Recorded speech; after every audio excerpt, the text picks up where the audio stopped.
the texts that come at the same time of the Talmud, they tell us about what measures the rabbis took in order to ensure that these Mishnahs would be remembered.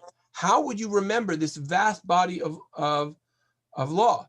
There are literally 24, I think there are 2,400 different separate Mishnayot. It's an enormous amount of information to memorize. So how did people do that? So we have these little snippets. One of this is a snippet of Rabbi Yochanan ben Zakkai. And it talks about during the middle of the time of the destruction of the temple, they took Rabbi Yochanan ben Zakkai and put him in a chamber of 7 walls. I don't know if they had a chamber of 7 walls, but basically the idea was they put him in a dungeon, had no light. And they would ask him, the other people who were around him would ask him, what time is it in the middle of the night? And he would report it to them. He would accurately say, oh, it's 3 o'clock in the morning. And then they would ask him, what time is it in the evening? And he would report it accurately. And how did he know? He knew from his repetition of this material called the Mishnah. Because every night he would start and he would say, when do we say Shema in the morning? When do we say it in the evening? And he would know the exact words, the Hebrew, Me'ematai korin Shema ba'arvin, Mishasha kohanim nichnasim, etc.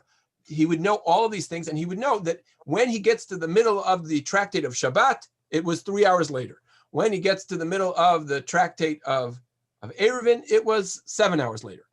So he would, in the same way that LeBron James goes through, does a fitness routine every day, and Steph Curry shoots, 300 3-point shots every day, and goes through dribbling drills every day. So Rabbi Yochanan ben Zakkai would repeat his Mishnah every day to make sure that he remembered. But it gets even better. The rabbis knew that one of the ways in which you do this is by creating a song. And so it is very much assumed that from many texts that we have, that the way in which the rabbis constructed the Mishnah was like a song. And so here you have Rabbi Shaftaya said that Rabbi Yochanan said concerning anyone who reads from the Torah without a melody or studies Mishnah without a song, the verse states, so too I gave them statutes that were not good. Meaning, you're supposed to read the Torah with a song. We know that you're supposed to read the Torah with a song, right? Every Shabbat, we come up and we open up the Torah, we read it like a song. But did you know that the Mishnah, this text, which is the basis ultimately for the Talmud, is meant to be learned like a song? And so there are numerous other texts, but I want to show you something. I'm going to stop this share for a moment, and I'm going to show you something really interesting. So I knew that there are various schools in Israel that have taken this quite literally, and they want people to memorize their Mishnayot, and so they create songs. So I'm going to share a different screen. I've not yet become technologically sophisticated enough to embed YouTube into my slideshows. One day, maybe Dr. Leipzig will show me how to do that. But for the moment, we're going to get you. We'll get you IT support to there you go. There you go. Okay, no, but I want you to see this. Okay, this is Peercow Avot. It says Peercow Avot LaYiladim. This is a YouTube program to teach children to memorize what is called Peercow Avot, the first principles, which is a section of the Mishnah. So just have a listen.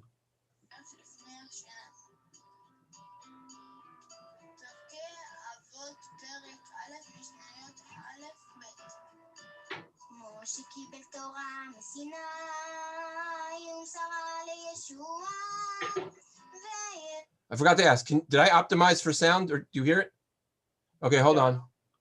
All right, more IT support. But no, this is my own fault. Here we go. Sorry. Starting again. Here we go. פרקי אבות פרק א' משניות א' ב' משה קיבל תורה מסיני ומסרה לישוע וישוע לזקנים וזקנים לנביאים ונביאים מסרו לאנשי כנסת הגדולה הם אמרו 3 דברים, הבו מתונין בדין. So I'm not sure it's going to win a Grammy, but the point here is that the idea of the Mishnah composed as a song is something we have from our earliest sources, and modern educators are reincorporating that idea to get people to learn the Mishnah as a song, so that you have these texts literally sitting in your mind, so that you know what you've collected, this repository of knowledge. So I thought that was just a cat's meow. Now I realize that you may not tune in to learn that song. I'm not sure it's the catchiest tune, but it is something which is very interesting. Okay. Rabbi, may I quickly ask, so then when we do the Daf Shavua class and Rabbi Fettigren teaches us, or when you quote Talmud, or you almost engage in a chanting fashion when you're quoting verbatim. Is that why? Is that because that's how you read it? I think that actually comes in a slightly different level. I think that there's a secondary interpretation of that text that I said to you, that anyone who reads the Torah without a tune, it's no good. And that part of that is you're not showing any joy in it.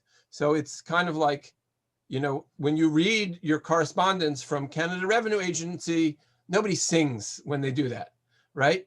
But if you get a letter from Harvard, you might say, I got into Harvard, yay, right? You might put that to a song. So the idea is that the Mishnah, your engagement with Torah is meant to be inherently joyful. So you're supposed to call it a song. Okay, now Rabbi, can I just say something as an aside? Yeah, go ahead. You know that after the Shoah, they had Song of Names, that they would memorize who perished in certain villages by singing songs, and I'm sure the origins were the same thing. In order to remember, they would make songs about Avram from house number 3 and his wife from house. You know what I mean? Yeah. It's all in that movie, the Song of Names. Right. And oh, interesting. I didn't know there was a movie. I didn't know they did that, but it makes a lot of sense because it's a very powerful mnemonic device. way to remember. I have the book Song of Names. That's from before the movie, I guess. Oh, Oh wow. yeah. Well, I didn't know that. Okay, that is a great addition. That and I wonder if one inspired the other, but that's very interesting. It feels like to remember. Yeah. So actually, I'm going to come back to that slide. Okay, here we go.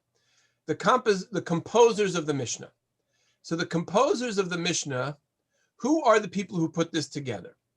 Well, the truth is that the composers of the Mishnah are a group of voices that lived roughly between the year 100 and 200 of the Common Era.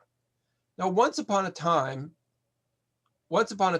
I was a little bit, I sort of said to myself, well, how is it that, the Torah was given to Moses at Sinai 3,300 years ago. So if the Torah is given to Moses at Sinai 3,300 years ago, why is it that you only have this 300-year period of names, right? I would say it's a little bit before Hillel, but not much. So Hillel is it lives around the year 60 BCE. And then the Rabbi Yehuda Nasi, the last of them, is at the year 180.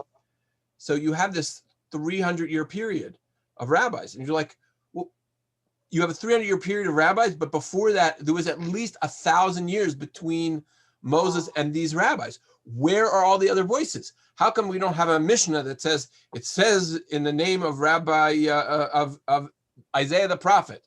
Why don't we have a Mishnah that says, it says in the name of some rabbi who lived in, who knows when, but there was enormous amounts of time in between there. And so it's a bit of an earth-shattering question. There is actually a good answer to this question, a very solid one, in fact. And that is that in the previous era, they were called the Scribes. Before the period where they're actually composing these mnemonic devices, these mnemonic devices come about really just about as the temple is about to be destroyed. And so you you see that there's this concerted effort that starts to happen as the ground starts to shake underneath the foundations of organized Judaism, organized around the temple itself. And so the early rabbis were called scribes, and nobody bothered to memorize the name of every single person. So this is a piece of Talmud from, I think, Masechet Yevamot, from one of the tractates of the Talmud, and it says, right, the scribes have introduced a principle of the law. So this is the early period. In the very early period, the rabbis are referred to not by the name Tanaim, the repeaters, but they're called the scribes. And so that refers to a much, much earlier period when they weren't actively composing these mnemonic devices. For those of you who are fans of just very specific dates and you want to put a pin in where in the Talmud does it say this? So it says in the Talmud, it says, in the tractate of Yevamot, it says, Rebbe v'Rebbe Natan Sof Mishnah. Rebbe, which is Rabbi Yehuda, the prince, and Rebbe Natan are the end of the period which we call the Mishnah. So Rebbe Yehuda and Rebbe Natan, they die in the year 217. So that gives you a date. You know, Rebbe Yehuda Hanasi put together his Mishnah between the year 180 and the year 217. The second part, by the way, of this statement about this rabbi who's called Rav Ashi and Ravina. So they're the end of Horah, Talmudic discussion. So just a quick quick little, I guess, graphic introduction here to what's what.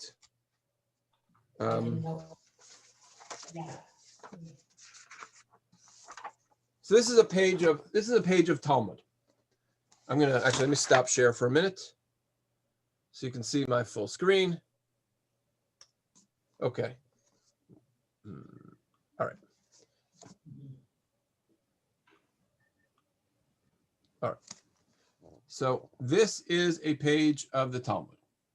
The page of the Talmud, the very first part, right up until, actually, this page has got such a long Mishnah that it has to take us to this over to the second page. And if you can see, my camera is not very good one, but it says Gimel Mem here. So you have pages in the Talmud which have a little piece of Mishnah and then a lot more discussion in the Talmud. In every printing of the Talmud has the Mishnah in it. It has a little bit of Mishnah and then a lot of Talmud to discuss that particular Mishnah. Right now, though, we're just discussing the period which is known as the Mishnah. But once I was giving you this statement from the Talmud, I might as well give you the whole thing. And the whole thing tells us when the enterprise was finished. And it tells us that the Mishnah was finished 217, which is the death of Rabbi Yehuda Hanasi, and the Talmud itself is finished in around 427 with the death of Rav Ashi. Okay, so now we know the Mishnah, we know the Talmud. For many, many years of my life, I thought, okay, good. Rabbi Yehuda Hanasi, he's the guy who puts together all these Mishnayot. He's this brilliant guy. He writes it all. He gets it out there. He gets these people repeating. They're repeating. They've got it all gone. Rabbi Yehuda Hanasi, he's the champion. He's the champion. Turns out that Rabbi Yehuda Hanasi is only the end of the process. He's the final editor, right? So, you know, like some of these buildings that if you go to, like, you'll forgive the comparison, but you go to, Notre Dame or Amiens, and you see these cathedrals, and you're like, wow, these are really impressive buildings. Well, sometimes those buildings took 100 years to build. So the craftsmen who started work on the building weren't around when they had the opening ceremony. And this is sort of the same as the Mishnah. The Mishnah is the grand cathedral of Jewish law, but many of the bricks were built in earlier generations. So, for example, we know about the Mishnah of Rabbi Akiva. Rabbi Akiva lives 2 generations before Rabbi Yehuda Hanasi. Rabbi Akiva lives in the year 135. So he's at least he dies 45 years before the whole project is finished. And so there's a quote from the Torah, Yechalek Shalal, the powerful will divide the spoil. This is Rabbi Akiva that established halachot and agadot, and some say this was the men of the Great Assembly. Well, if that's the men of the Great Assembly, what did Rabbi Akiva do? So thus what Rabbi Akiva established was the general and specific principles, meaning Rabbi Akiva was the first person in the Mishnah to start to lay out theories of the law. This is a general principle of the law. This is a principle of Jewish law. Maybe sometimes you've heard a principle of Jewish law is that it values life above all other mitzvot. Those kinds of principles were principles that are first either observed and recorded or introduced or distilled by Rabbi Akiva. There are other rabbis who are contemporaries of Rabbi Akiva, even some younger rabbis who also write these Mishnah. So you might say to yourself, well, wait a minute, I don't understand. How did they teach this law before Rabbi Akiva? If Rabbi Akiva is the beginning of this period of time they write the Mishnah, how did they organize the law? And the answer to that question is that they used to do, there were two different ways to study. You could have Agada and Midrash Agada. What does that mean? That means I open up my Torah. This week's Parsha is the 10 Commandments. Great. I open up, I see the 10 Commandments. I see that in the 10 Commandments, there's a mitzvah saying, honor your mother and father. And so I will go through, I, the rabbi, might go through and I might teach all the laws of honor your mother and father because that's what we're reading in the Torah. But you know what comes after honor your mother and father? This is the test portion. What comes right after honor your mother and father? No. No. It's close. You're close. It comes. That comes before. That came before. I have to check. my. Don't kill. Lo tirtzach. Oh, first tirtzach and then tignov. It's tirtzach, tinaf, then tignov. But don't kill, don't commit adultery, right? So great. These are.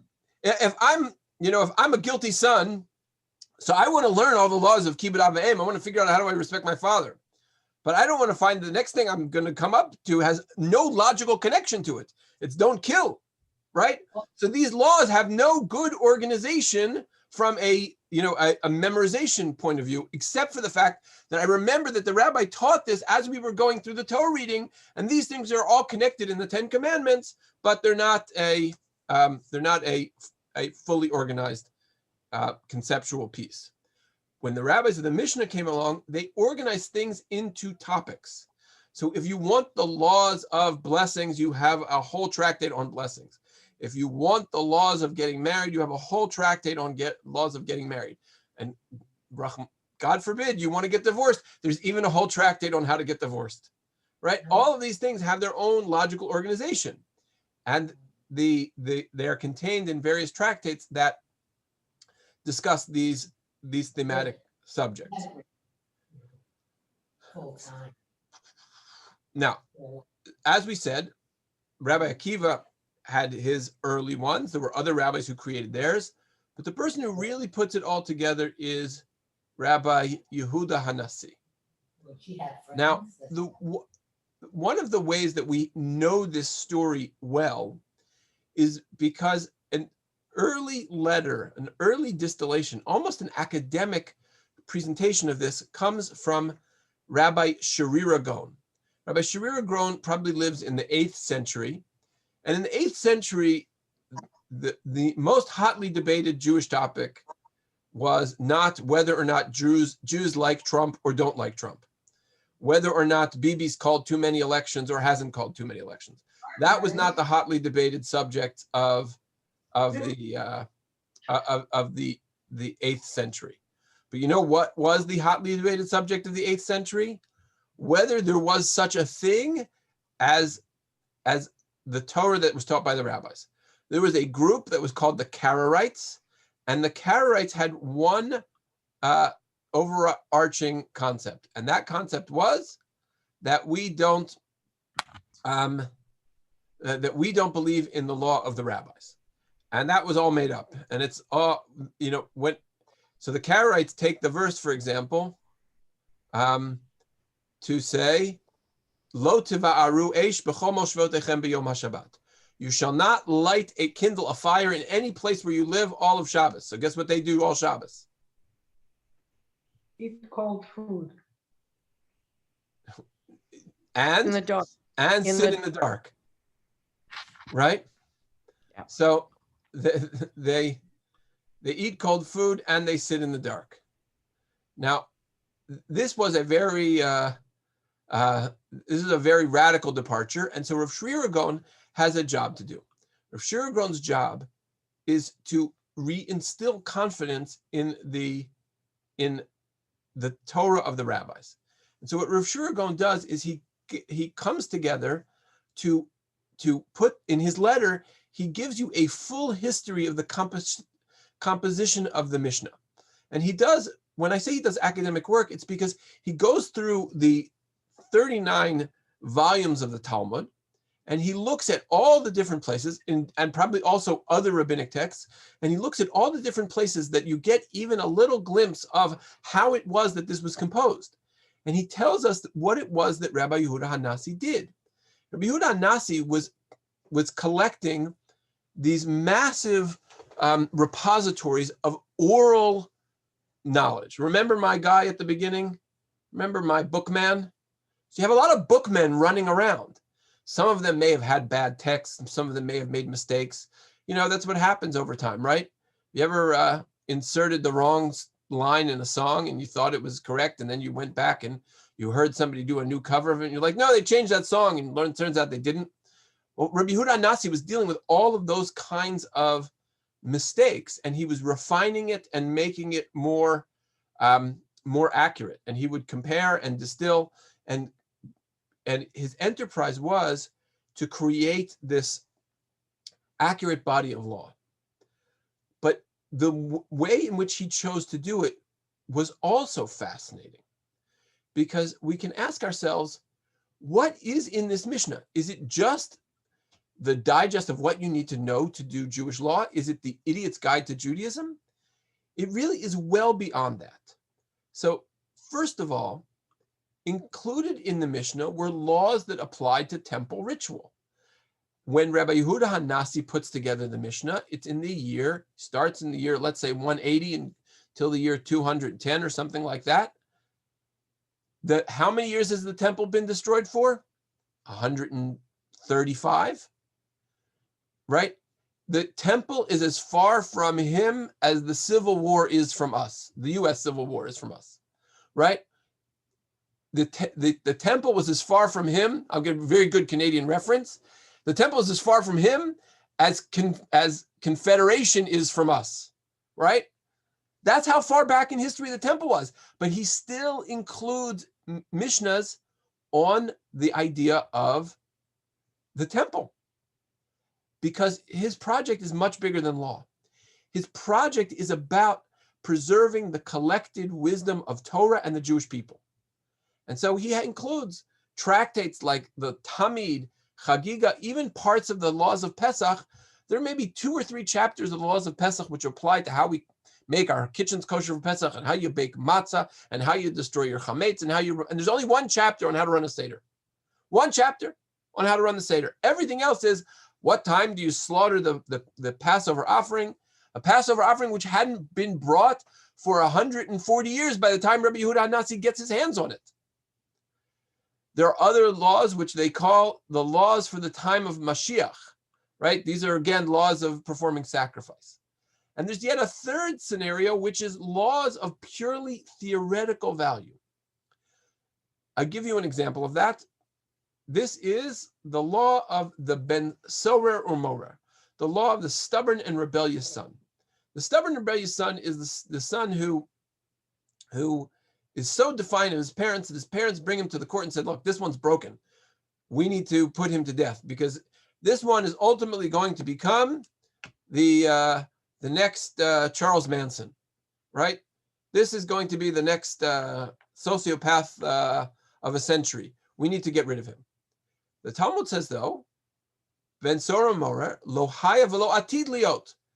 There was never a scenario where a child even came close to being so bad that the laws of the stubborn and rebellious son who could be put to death by the court, if he's brought by his parents, not only was there never a case, there never will be a case, say the rabbis.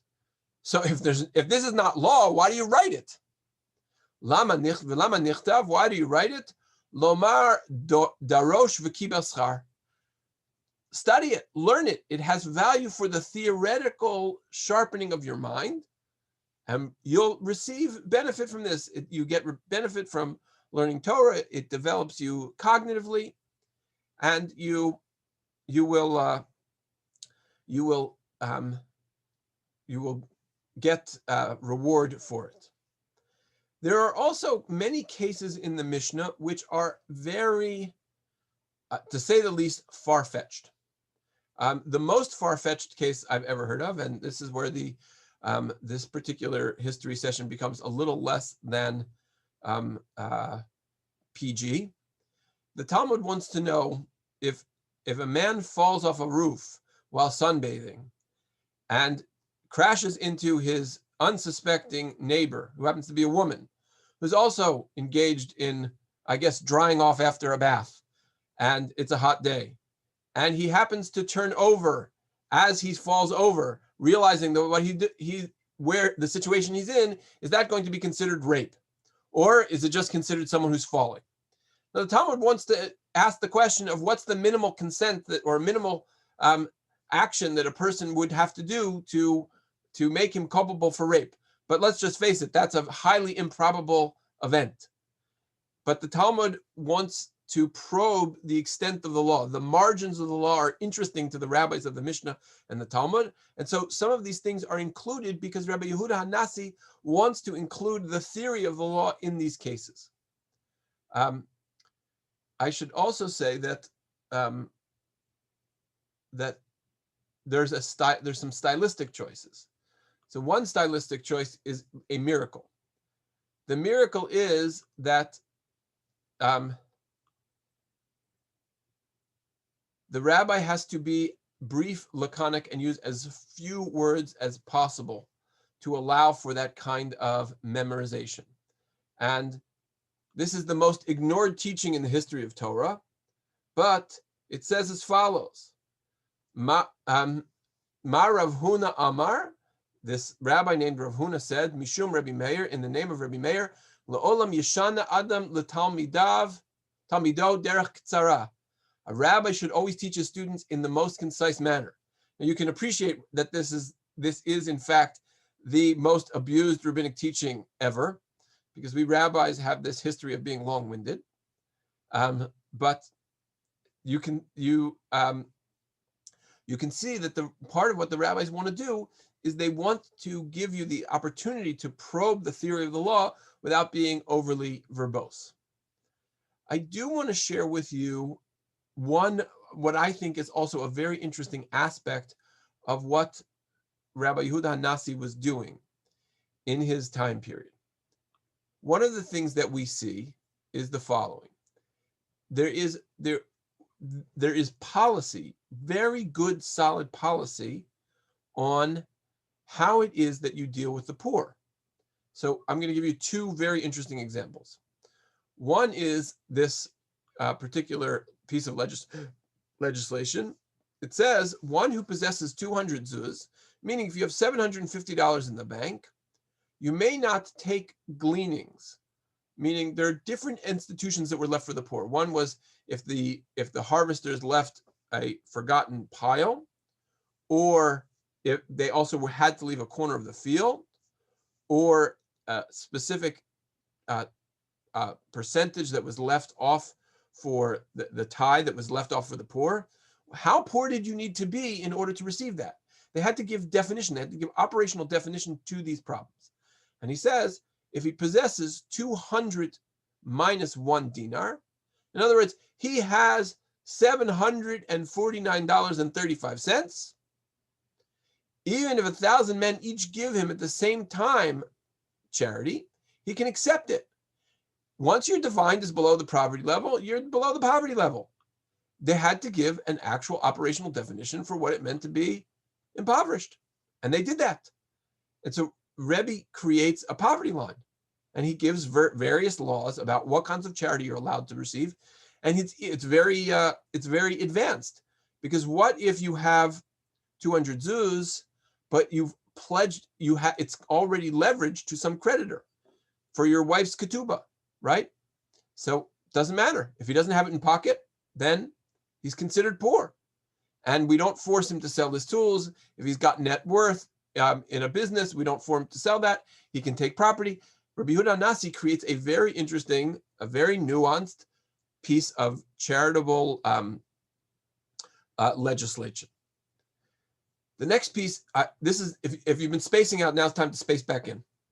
This is the single most interesting thing that I've learned in the past 3 years. The idea of a community institution of charity is first recorded ever in the history of mankind in the Talmud in the days of Rabbi Yehuda Hanasi. And this Talmud comes in Masechet Baba Batra, in the tractate of Baba Batra. It says that, he says that there were two different institutions that were created. One is called the Kupa, and the other one's called the Tamchoy. Kupa was for people who were so poor they didn't have what to eat today. And the Tamchoy was for people who had what to eat today, but they probably didn't have food for Shabbos. So one was the absolute emergency fund, and the other one was the more chronically poor. But instead of each individual person giving tzedakah out to individual poor, they created this concept that there is no such thing as a poor community, that communities themselves cannot be poor, and they have to support the vast number of poor in their neighborhoods, but that the collective power was something which was very beneficial. And so for the first time, we see an agency that is developed to deliver charity to the poor. This, I have this on the word of Professor Benny Porat of the Hebrew University,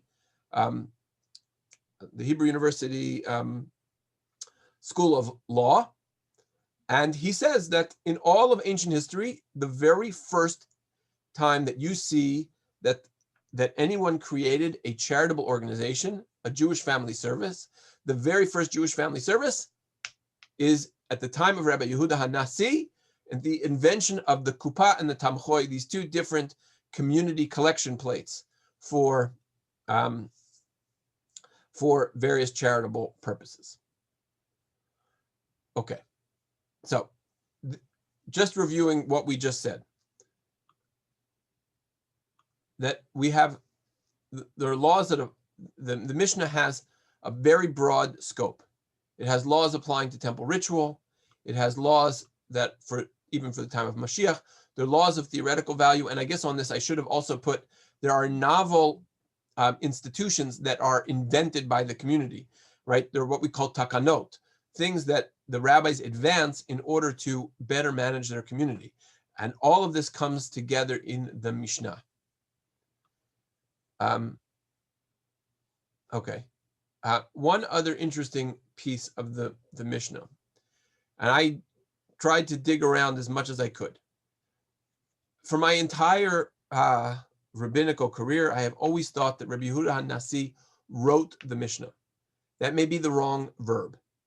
It may be that he composed the Mishnah. And so the way that you compose a Mishnah in his day, in the year 210, was you make sure that they're all correct, and then you teach all the students, and you make sure that everybody's memorizing it correctly, and you say, okay, go guys, go and disseminate. It was an entirely verbal dissemination. Ultimately, it gets written down, but the earliest text that I can find about the actual writing, pen or paper, was the question of the oral Torah being put to print. So the earliest text I can find comes from probably the middle of the 4th century, maybe somewhere around the year 300. And it is a piece of Talmud in Masechet Horiot that says Rabbi Yehuda bar Nachmani, the disseminator for Reish Lakish, he had an interpretation on one verse. And this is the yellow words. Write you these words, right? Hashem says to Moshe, go write these words, meaning the words of the Torah, for by the mouth of these words. So what does this mean? The phrases serve to say to you the following. Now we're in the blue. Words that were taught orally, you may not recite in writing. In other words, you're not allowed to quote verses from the Torah without reading them. You can't just say, okay, I'm such a smart guy. I have memorized the Torah. I've been reading it for years. I'm going to give you a full pasuk. Not allowed to do that. It's written Torah. You have to read it from the writing. And words that were written, you may not recite orally. Fine. Written words you can't write orally. Now, the school of Rabbi Shmuel taught the word these in the command, write you these words, serves to emphasize that these words, meaning the written ones you can write, those recorded in the written law you may write, but you may not write the halachot. In other words, the Mishnayot of the oral law. It is forbidden. It is a Torah prohibition to write down the Mishnah, right? It's Torah prohibition to print it. So ask me, Rabbi, how is it kosher to have this in your library? You're a fake rabbi. You have printed Torah books. The books themselves say you're not allowed to have the printed books. So what's going on? So they said in response to the question of Rav Dimi, right? Could propose writing down how could you, he was asked to write halacha, he was write oral law in a letter. Perhaps with regard to a new matter, it might be permitted to write it down. New material, so it's not forgotten. And one proof of this is the suggestion that Rabbi Yochanan and Reish Lakish would read from a scroll of Agada, right? That they had the scroll that they would teach from. They had written notes to their teachings on Shabbat, containing the words of the sages. They did it on Shabbat. So what's going on?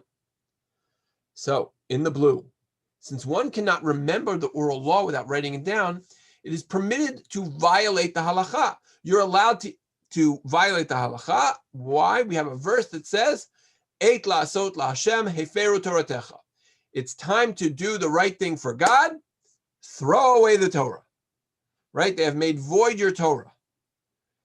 They said it is better to uproot a single halacha of the Torah, i.e. the prohibition of writing down oral law, and thereby ensure that the Torah is not forgotten from the Jewish people entirely.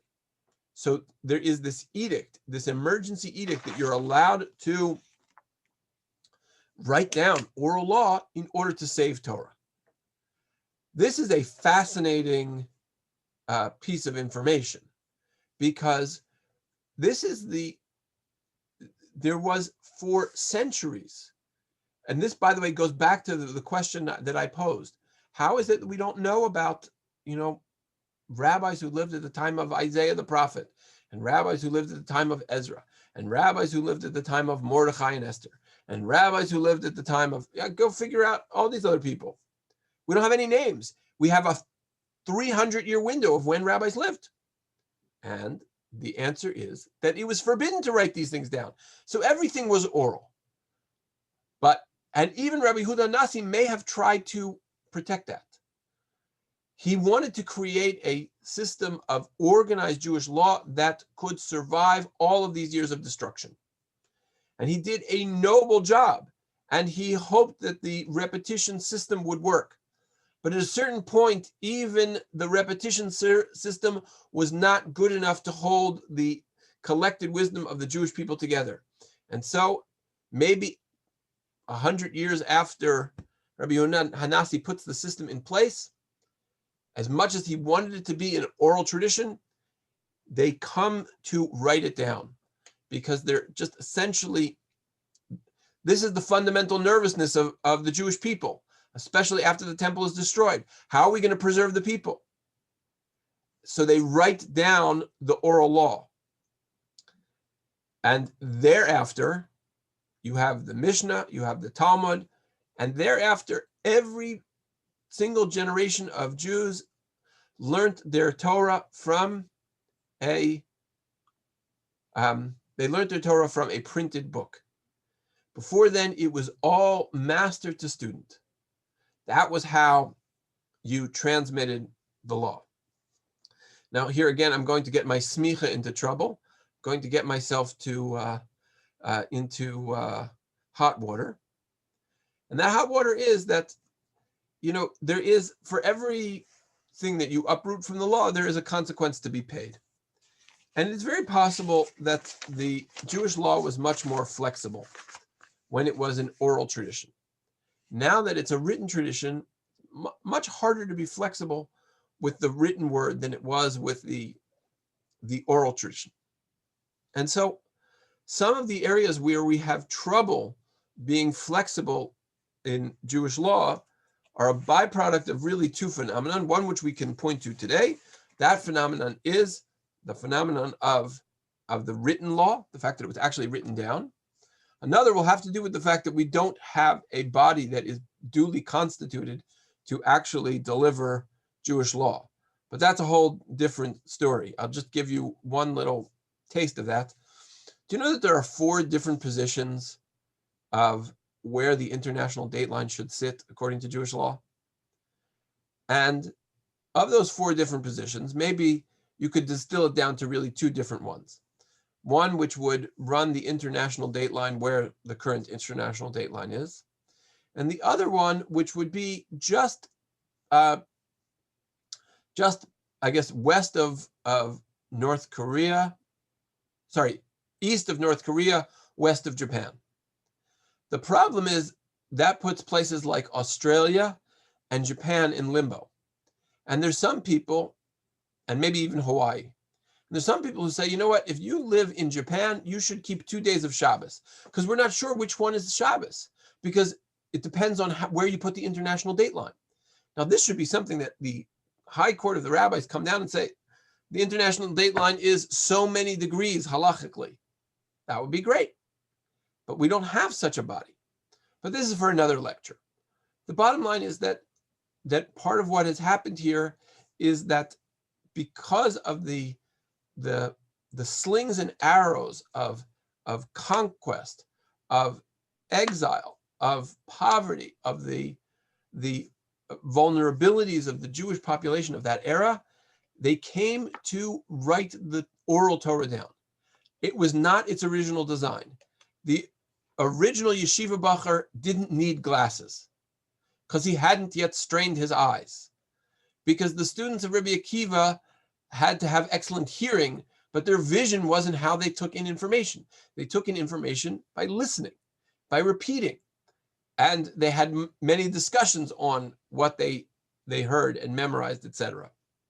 So the way in which we engage with Torah is entirely different.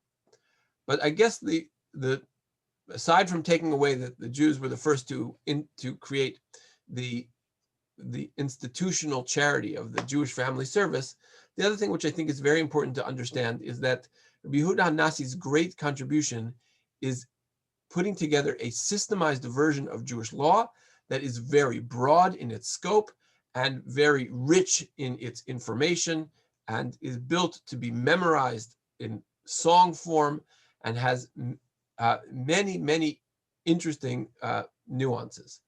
And guess maybe next time we'll talk about a little bit more about how to deal with all the rabbis and all of their opinions. All right, so it's 8:57, so I'm gonna open up for questions or comments, thoughts, etc.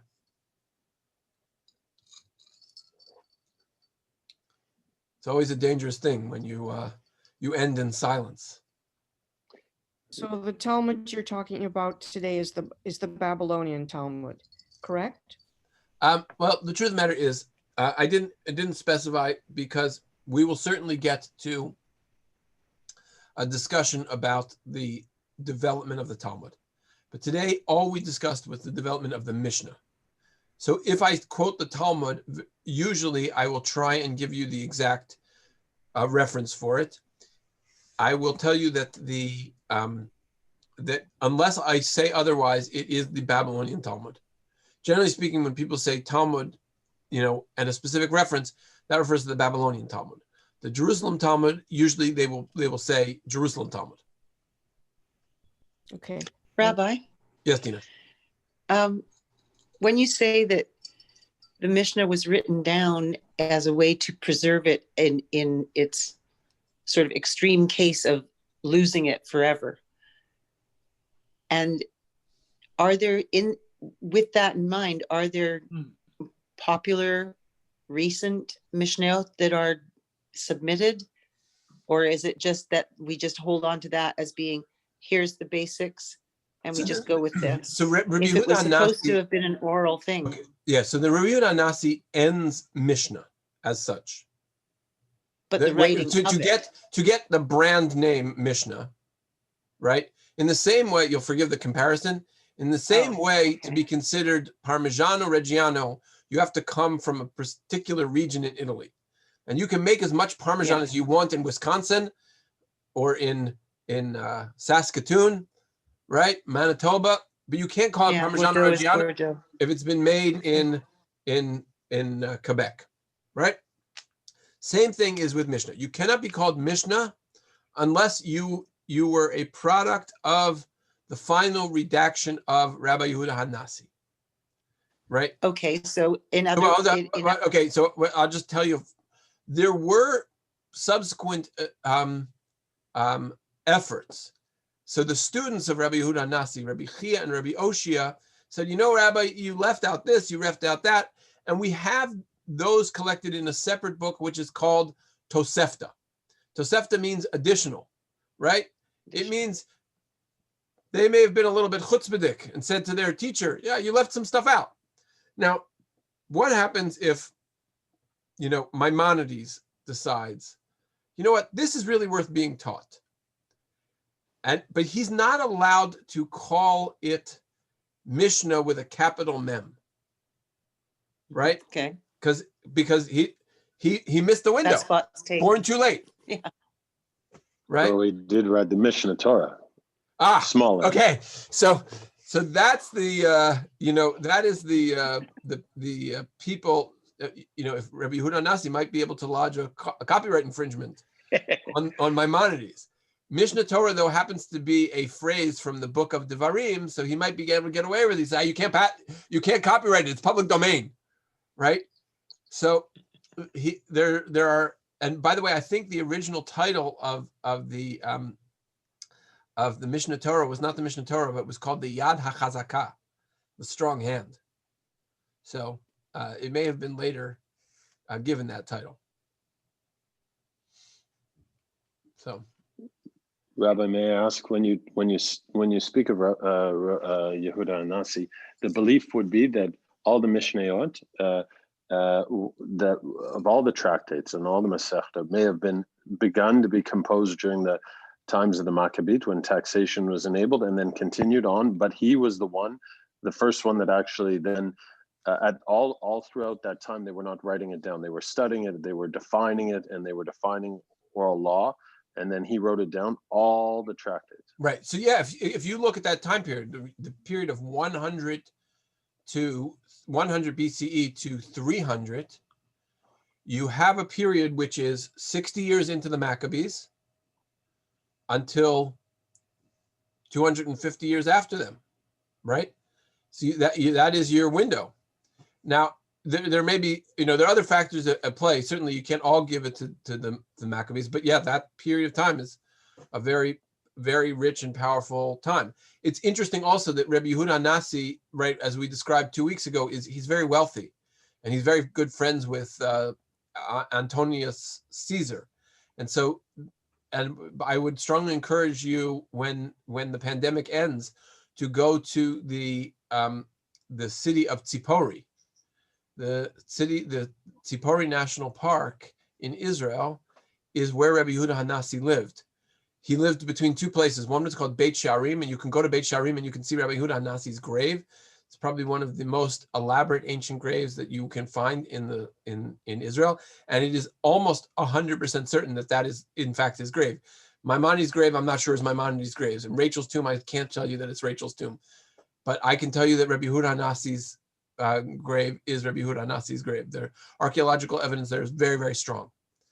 But you can go to Tzipori, and Tzipori was a mixed town of Jews and non-Jews, and it is very relatively well preserved, and you get a real sense of what that town looked like, and the presence of Rabbi Yehuda Nasi in that city. And it was a place where his wealth could gather people and fund this very important exercise of creating the Mishnah. So again, what can I tell you? Jewish wealth has produced a lot of very important things, right? The Golden Age of Spain produces Maimonides, Nachmanides, and some very remarkable scholars, right? The prosperity of American Jewry produces the Rabbi Soloveitchik, the United Kingdom, Jonathan Sacks. I think the big question is, what is the wealth of the 21st century North America going to produce? We got our work cut out for us. So, all right. Maybe I'll close. Rabbi, two quick things. I want to wish you Yasher Koach, and I want to, on behalf of the whole Kehillah and the Shul, wish you Mazal Tov on becoming a Canadian citizen. What? And this was your first history class as a That's Canadian right. citizen, and you knew when. And I also, at this time of the Magefa and pandemic, we don't get to come together, but we should celebrate Simchas. And a very important friend of mine and many on this call, and a member of our Kehillah.